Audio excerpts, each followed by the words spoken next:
안녕하세요. 미래에셋증권에서 퀀트 담당하고 있는 유명관 애널리스트입니다. 오늘은 하반기 퀀트가 바라본 국내 주식 시장 전망에 대해서 말씀드리도록 하겠습니다.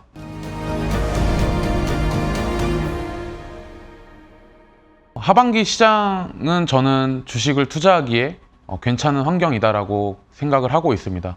가장 큰 이유는 이 경제 성장률과 물가 상승률의 스프레드가 점차 축소가 되고 있다는 부분인데요. 보고 계시는 그림의 음영칠한 부분을 봐주시면은 이 스프레드가 축소가 되는 구간에서는 코스피 지수가 굉장히 긍정적이었습니다.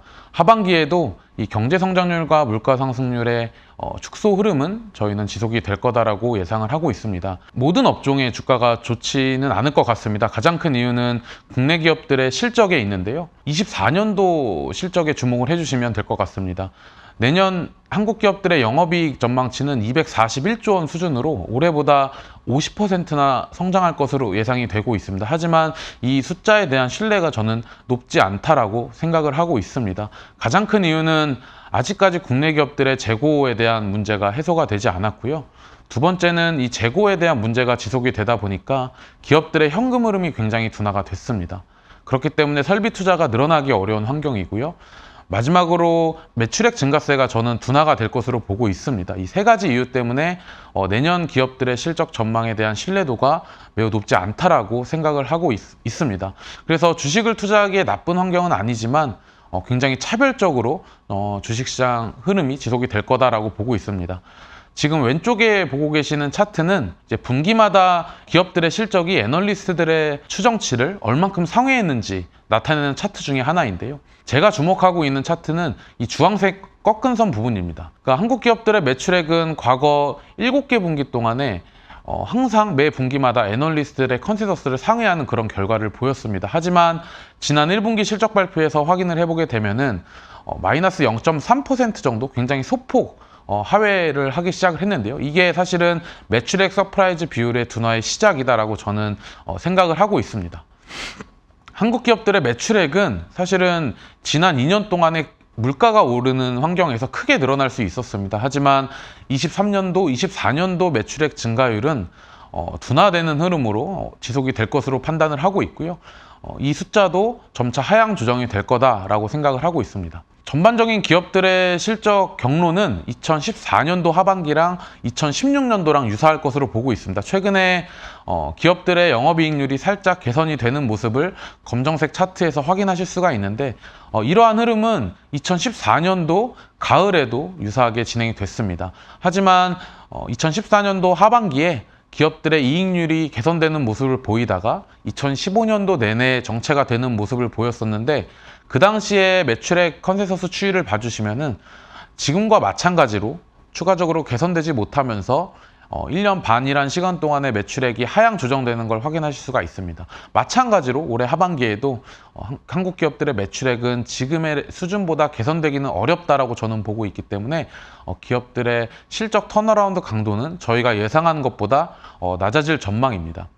저희가 주목해야 되는 부분은 기업들의 매출액입니다. 그러니까 매출액 증가율이 높은 기업들은 올해와 내년에 점점 희소해지는 모습들을 보이는 것을 이 왼쪽에 주황색 막대 그래프에서 확인하실 수가 있고요.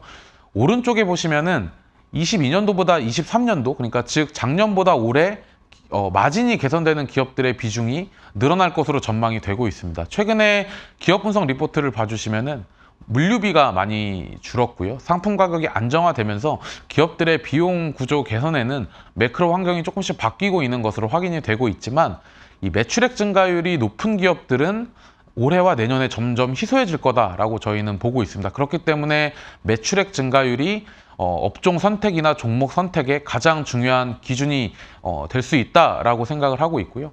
결론을 말씀드리면은 이 시장 전체 매출액 증가율보다 위쪽에 있는 즉 반도체, 디스플레이, 호텔 레저, 그리고 2차 전지, 미디어 엔터, 그리고 헬스케어 이런 성장 업종들에 저희는 프리미엄을 주고 있고요.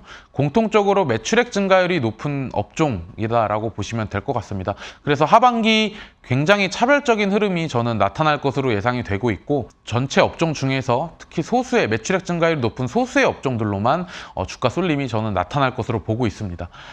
하지만 저희가 주목해야 되는 데이터 중에 하나가 이 퀄리티 지표의 중요성인데요.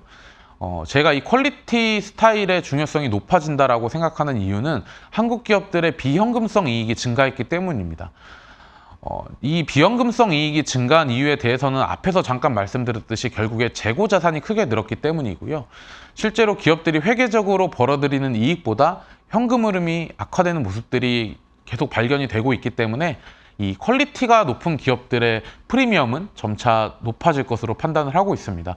최근 한국 기업들의 자금 흐름도를 한번 봐주시면은 사실은 금융위기 때랑 크게 다르지 않은 모습입니다.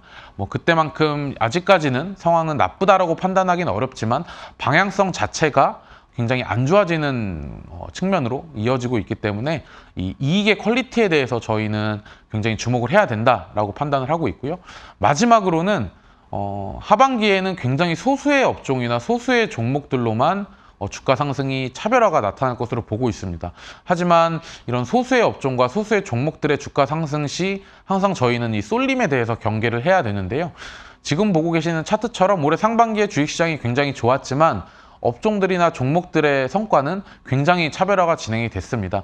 그래서 저희 미래에셋증권에서는 각각 5가지 지표들을 활용해서 이 시장의 쏠림과 업종의 쏠림을 판단하는 지표를 만들어서 고객들에게 제공을 해드리려고 지금 준비를 하고 있는 상황인 거고요. 하반기 전망에서도 일단 코스닥 시장의 쏠림 지표 정도로 한번 봐주시면은 지난 4월 달에 이 코스닥 지수의 쏠림 현상이 지속이 되면서 시장의 변동성이 높아졌었던 그런 경험이 있습니다. 하반기에도 이러한 쏠림 현상은 굉장히 빈번할 것으로 예상이 되고 있기 때문에 이 쏠림 지표가 과해질 때는 시장이나 특정 업종의 쏠림 지표가 높아질 때에는 이런 변동성을 항상 경계해야 된다, 그런 생각을 갖고 있습니다. 지금까지 말씀드린 내용을 요약하면은 2023년 하반기 주식시장은 올해 상반기와 크게 다르지 않을 것으로 전망을 하고 있습니다. 주식 투자를 하기에는 나쁘지 않은 매크로 환경이다라고 생각을 하고 있지만 기업들의 실적에 대한 눈높이가 아직까지는 높기 때문에 업종별로 차별화된 흐름은 상반기 때처럼 지속이 될 것으로 전망을 하고 있습니다. 이 주가 차별화의 기준은 영업이익률의 개선이 아니라 매출 성장이다라고 보고 있고요. 특히 이익의 퀄리티의 중요성이 굉장히 높아졌다라고 생각을 하고 있습니다. 마지막으로 상반기 때처럼 이 시장의 유동성이 풍부하지가 않기 때문에 특정 업종이나 종목으로의 쏠림 현상은 굉장히 빈번할 것으로 예상을 하고 있습니다. 이 쏠림 현상이 높아지게 되면은 아무래도 주가 하락 위험에 대한 위험이 커지기 때문에 이 변동성을 항상 경계하시면서 주식 투자에 임하시는 것을 추천을 드리고 있습니다. 감사합니다.